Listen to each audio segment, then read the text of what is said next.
जाता है।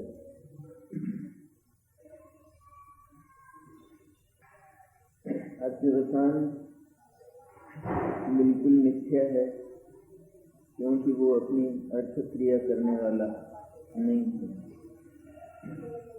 किसी का विस्तार दो दूसरा कर जाते हैं।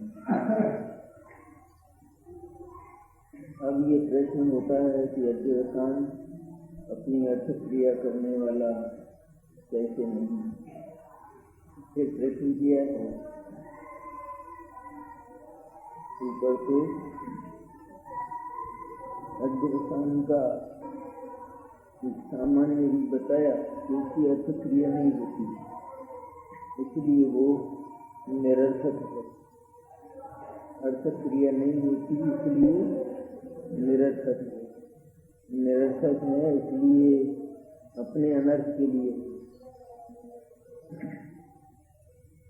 इतनी सार्थकता तो है उसकी अध्यवसान की कि वो अपना काम करने में समर्थ नहीं है, लेकिन आत्मा का अनर्थ करने में समर्थ है। इतनी सार्थकता जो कुछ नहीं करता है अध्यवसान,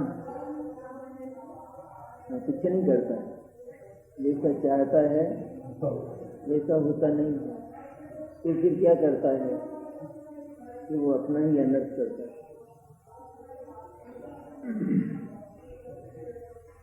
तो कैसे नहीं होती है अध्यवसान की अर्थ क्रिया, इसका उत्तर कैसे?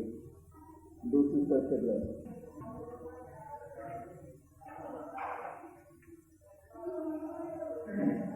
अध्यवसान निमित्तं जीवा बद्धन्ति कर्मणा यदि मुच्यन्ति मोक्षमध्ये सदायता किं करेति तुमम्। हे भाई, यदि वास्तव में अध्यवसान के निमित्त से जीव कर्म से बनते हैं और मोक्ष मार्ग में स्थित होते हैं, तो तू क्या करता है?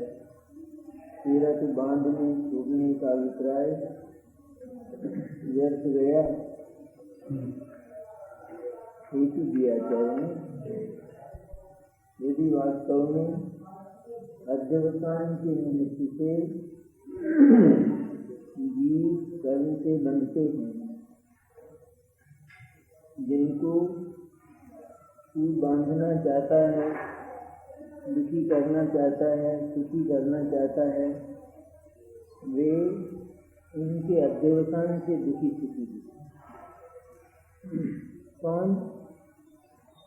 जिनको अज्ञानी अपने अध्यवसान से दुखी सुखी करना चाहता है, मारना बचाना चाहता है, तो वे इसके अध्यवसान से दुखी सुखी होते हैं या किससे होते हैं दुखी? कहते हैं स्वयं के अध्यवसान, स्वयं के कर्मोदय से दुखी सुखी होते हैं। और तू किसी को छुड़ाना चाहता है तो तेरे अध्यवसान से छूटते हैं। तो किससे छूटते हैं? अध्यवसान छोड़ने पर भीतर जो रत्नत्रय पैदा होता है उससे छूटते हैं। मोक्ष किससे होता है? अध्यवसान छूटने पर जो दर्शन ज्ञान चारित्र की शुद्ध परण की पैदा होती है उससे मोक्ष होता है। और तू जीवों को छुड़ाना चाहता है तो तेरे अध्यवसान से छूटते नहीं। कोई अपराध करके जेल गया,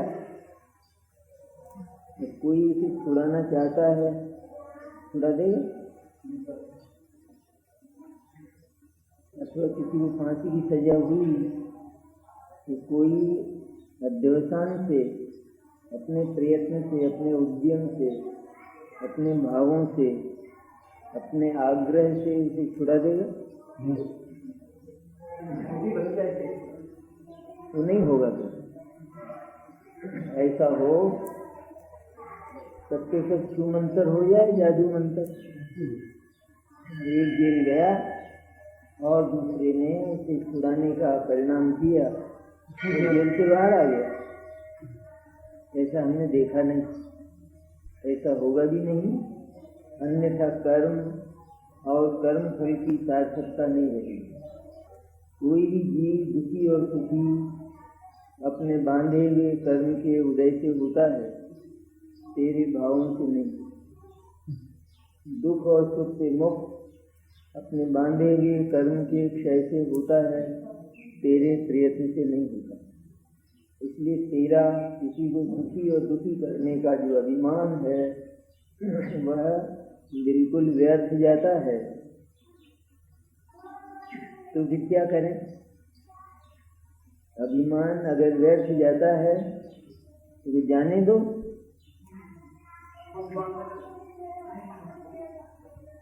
अभिमान अहंकार अगर व्यर्थ जाता है तो ये कहता है कि जाने दो, वो तो व्यर्थ जाने लायक है ही। फिर क्या उपाय बचा? क्यों प्रेम क्या बचा? ये क्यों कहता है वो तो व्यर्थ जाने लायक है ना, क्योंकि वो स्वयं ही व्यर्थ है। व्यर्थ जाता है तो जाने दो।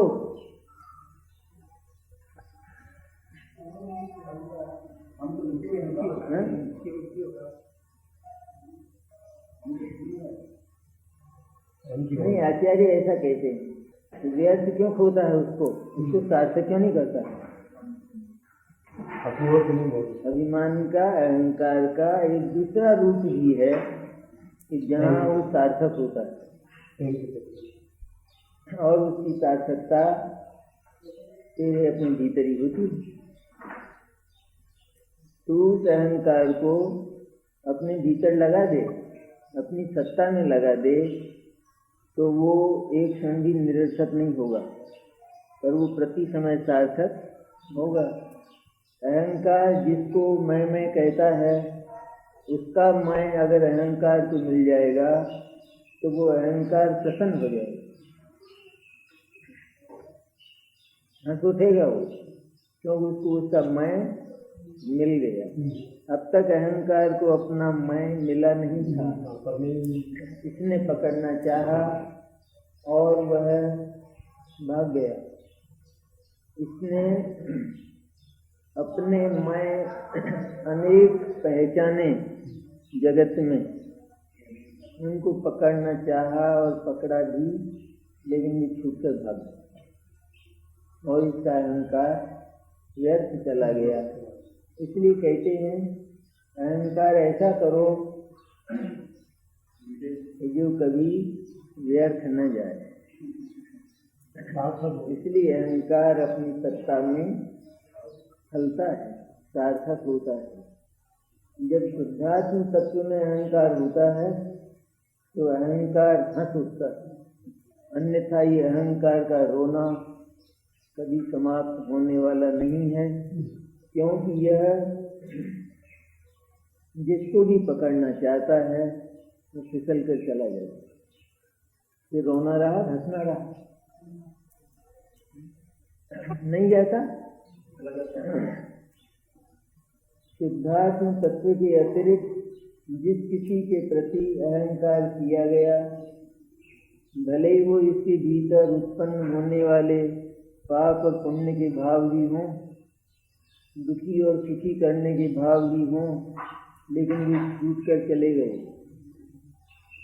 इनका वह रूप रहने नहीं पाया।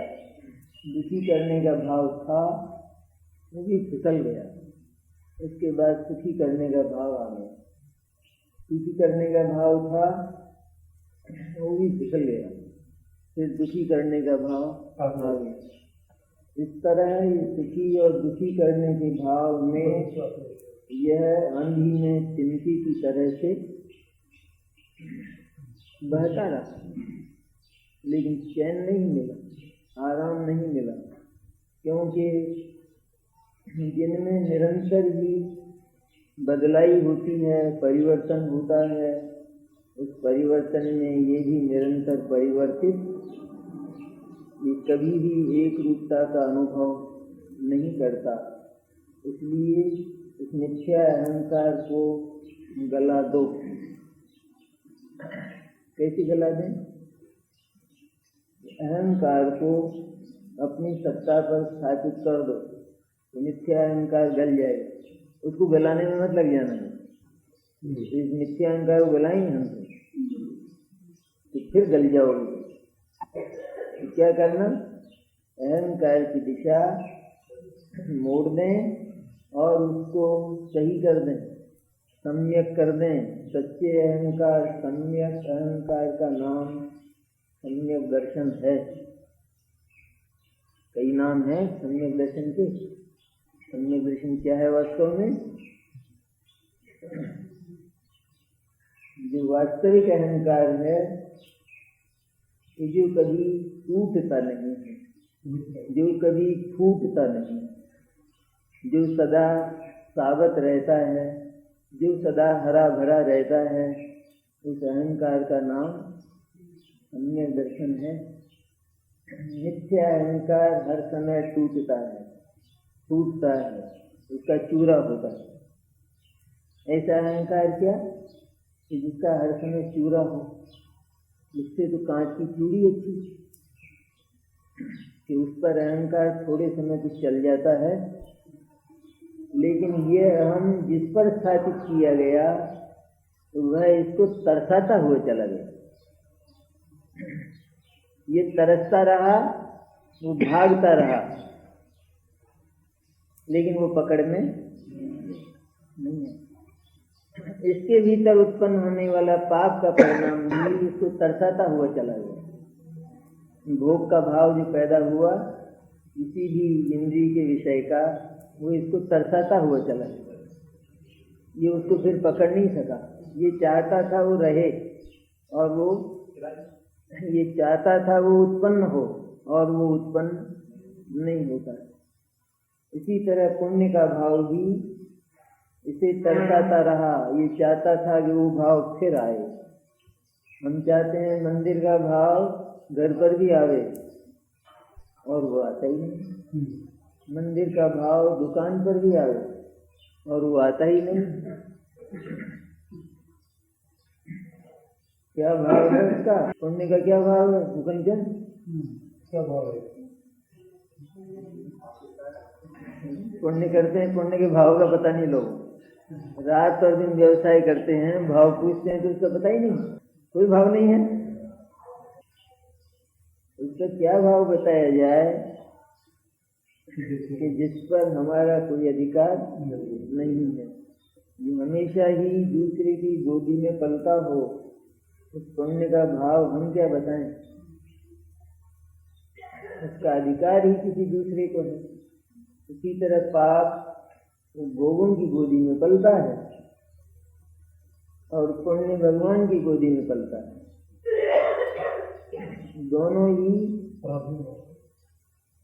दोनों का लालन पालन दूसरे की गोदी में होता है, जिनका अपना स्वतंत्र जीवन।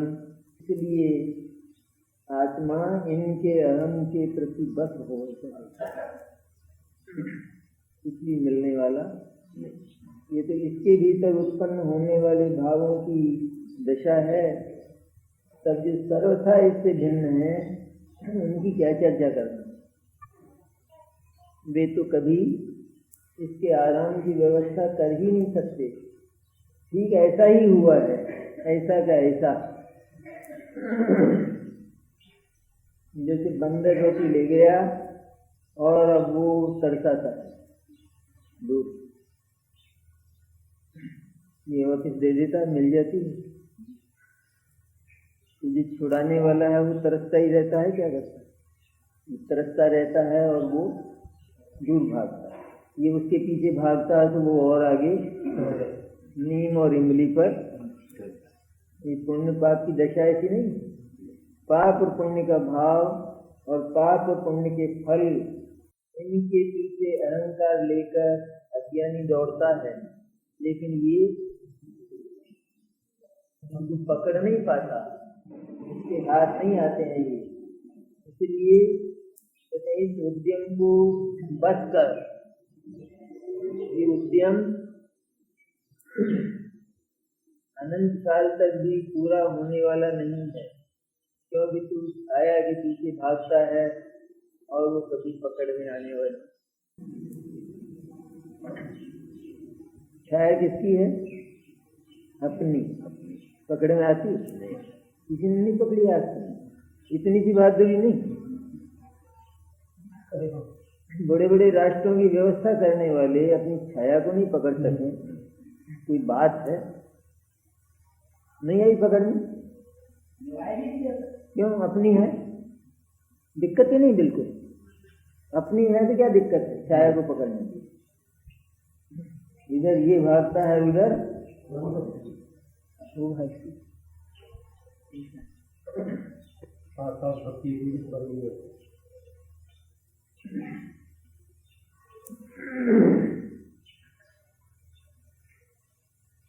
अध्यवसान का मिथ्यात्व, इसकी झूठाई, इसकी निरर्थकता एक बार जीव को समझ में आ जाए तो अभी चंबल में डालने जाए यहाँ से उठ के।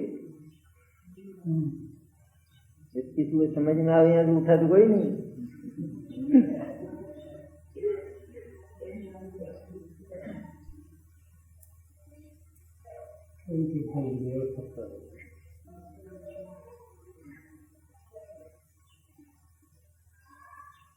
अब टीका, मैं बंधाता हूँ, छुड़ाता हूँ, ऐसा जो अध्यवसान, उसकी अपनी अर्थक क्रिया जीवों को बांधना छोड़ना है। क्या है अर्थक क्रिया अध्यवसान की? जीवों को बांधना और जीवों को छोड़ना, ये अध्यवसान की अर्थक क्रिया है। लेकिन ये अर्थक क्रिया होती नहीं है। अर्थक क्रिया अध्यवसान के भीतर जीव को बांधने और जीव को छुड़ाने का आग्रह, अहंकार, अभिमान, अभिप्राय, आशय प्रवर्तित होता है। अध्यवसान में क्या प्रवर्तित होता है कि मैं छुड़ाऊं और मैं बांधूं, ये अध्यवसान में होता है। तो अर्थक क्रिया क्या हुई इसकी? बांधना और छुड़ाना। तो मैं बंधाता हूँ, छुड़ाता हूँ, ऐसा जो अध्यवसान, उसकी अपनी अर्थक क्रिया जीवों को बांधना छोड़ना है। क्योंकि जीव तो इस अध्यवसाय का सद्भाव होने पर भी अपने सराग वितराग परिणाम के अभाव से नहीं बनता और मुक्त नहीं होता, तथा अपने सराग वितराग परिणाम के सद्भाव से उस अध्यवसाय का अभाव होने पर भी बंधता है, छूटता है। इसलिए पर में अकिंचित कर होने से, अर्थात कुछ नहीं कर सकता होने से, ये अध्यवसान अपनी अर्थक क्रिया करने वाला नहीं है और इसलिए मिथ्या ही है।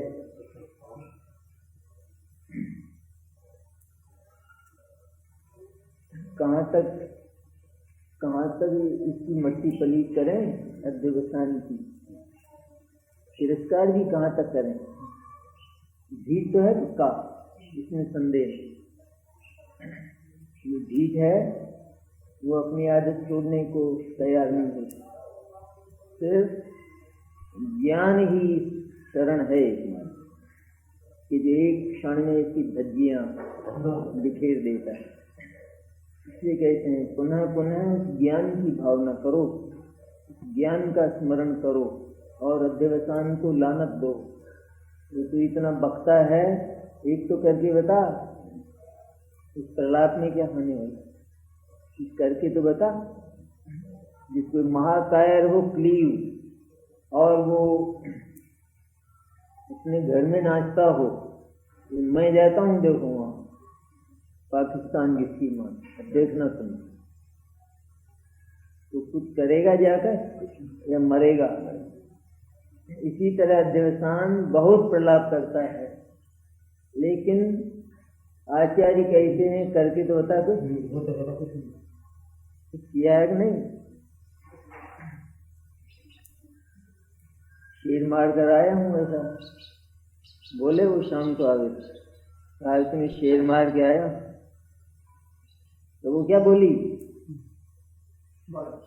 क्यों बोलता है तब तो तुमको पेशाब होता है, तुम शेर मार के आए हो। ये अध्ययन क्या करता है,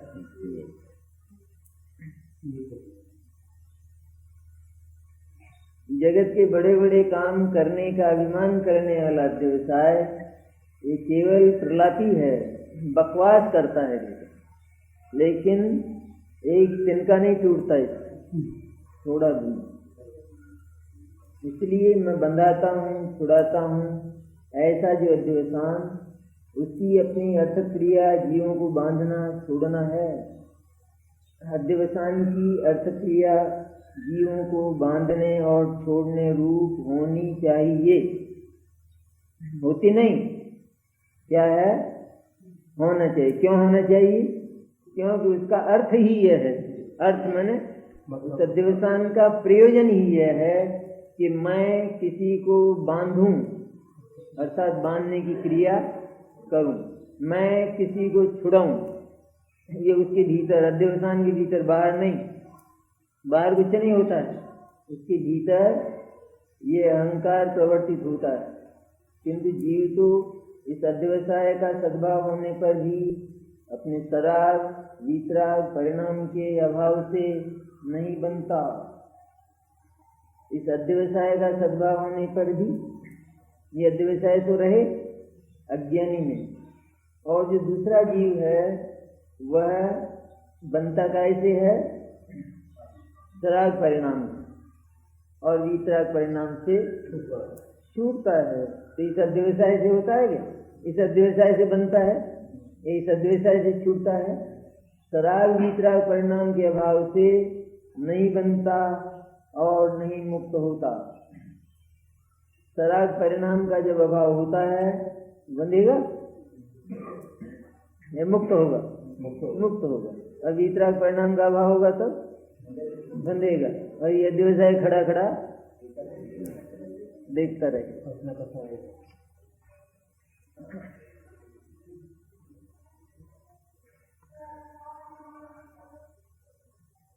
तथा अपने सराग वितराग परिणाम के सद्भाव से उस अध्यवसाय का अभाव होने पर ही बनता है, छूटता है।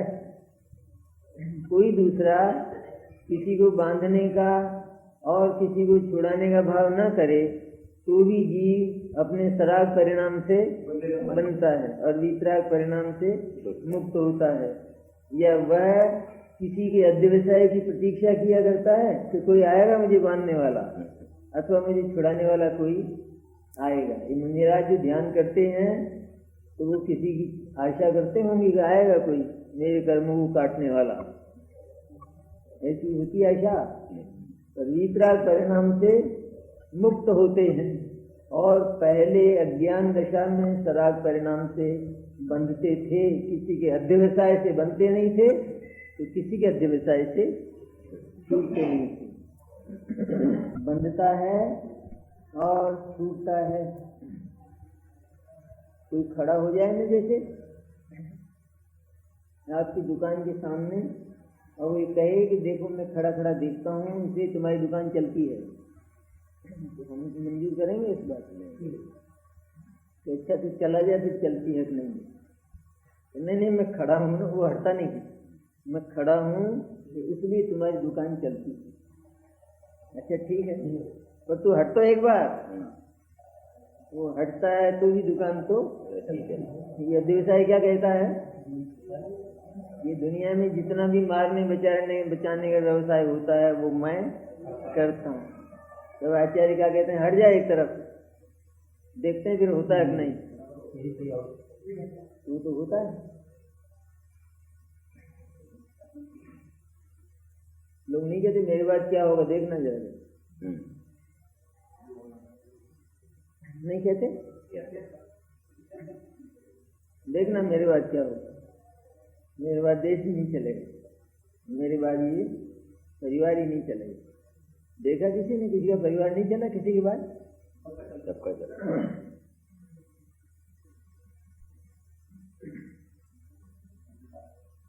ये तो आंखों देखा सत्य है।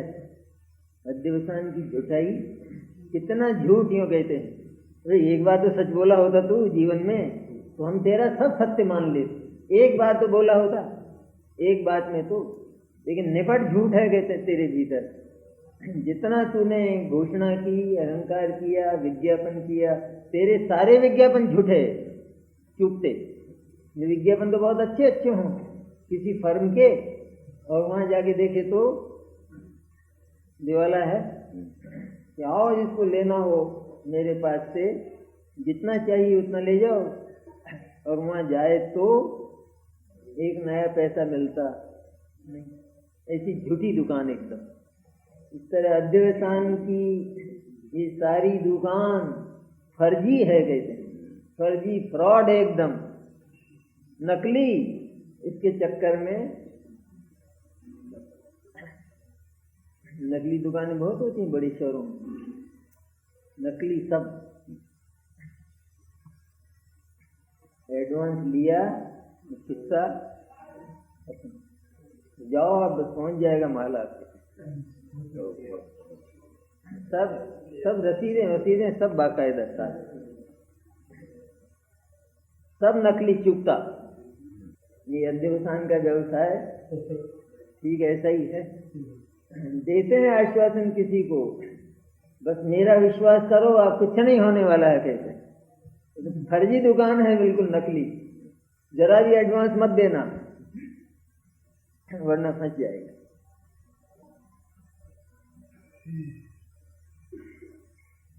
इसलिए अब निष्कर्ष, पर में अकिंचित कर होने से, अर्थात कुछ नहीं कर सकता होने से, ये अध्यवसान अपनी अर्थक्रिया करने वाला नहीं है।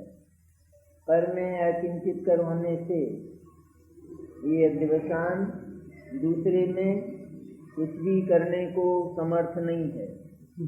आज तक इसने कुछ नहीं किया, आगे भी ये कुछ नहीं करेगा। इसलिए इस तोते को मत पालो। ये तोता कभी आराम देने वाला नहीं है।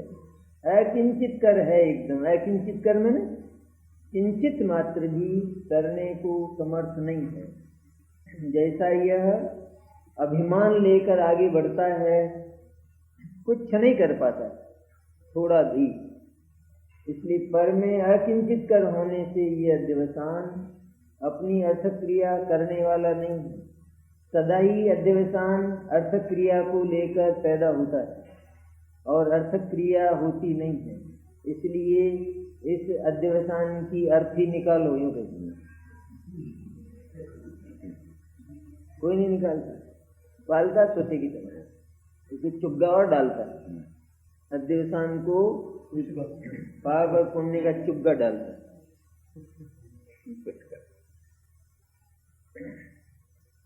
कोई तो ज्वार के दाने खिलाता है, तो कोई किस्ते भी डालता।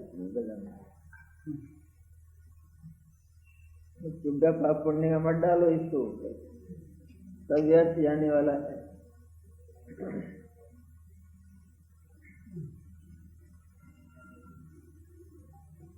ये अध्यवसान अपनी अर्थक्रिया करने वाला नहीं है और इसलिए मिथ्या ही है, बिल्कुल झूठा है। स्वयं अपने भीतर उत्पन्न होने पर भी झूठा है। इसलिए इसका साथ छोड़ दो। अपने भीतर मेरे अपने परिवार का हो, लेकिन दगेबाज हो तो साथ करना। तो है तो आत्मा का ही अवयव, लेकिन सड़ा है, अच्छा नहीं है, बदबू आती है, दुर्गंध आती है। इसलिए कहते हैं कटा दो, मत रखो। इस तरह अध्यवसान का ऑपरेशन कराओ, क्योंकि ये सड़ान पैदा करेगा। आत्मा को नर्क और निगूज ले जाए बिना ये छोड़ने वाला नहीं है। इसलिए अत्यंत मिथ्या है, झूठा है। इसका सहवास खराब है, अच्छा नहीं। भावार्थ, जो हेतु कुछ भी नहीं कर सकता वह अकिंचित कर कहलाता है। जो कारण अपने कार्य को नहीं कर सकता वह अकिंचित कर है। ये बांधने छोड़ने का अध्यवसान भी पर में कुछ नहीं करता, क्योंकि यदि वह अध्यवसान न हो तो भी जीव अपने सराग वितराग परिणाम से बंध मोक्ष को प्राप्त करता है, और वो अध्यवसान हो तो भी अपने सराग वितराग परिणाम के अभाव से बंध मोक्ष को प्राप्त नहीं होता। इस प्रकार अध्यवसान पर में अकिंचित कर होने से वह अर्थ क्रिया करने वाला नहीं है, इसलिए मिथ्या है। अध्यवसान बिल्कुल किंचित मात्र भी कर सकने लायक नहीं, अर्थात सर्वथा असमर्थ है। किंचित भी करने लायक नहीं, सर्वथा असमर्थ है। इसकी अर्थ क्रिया नहीं होती, इसलिए मिथ्या है, झूठा है, कभी साथ देने वाला नहीं, कभी काम आने वाला नहीं। बकवास बहुत करेगा लेकिन काम कुछ भी नहीं। ऐसे लोग व्यवस्था में रखे जाएं तो कितनी बढ़िया व्यवस्था हो। बकवास बहुत हो और काम कुछ नहीं।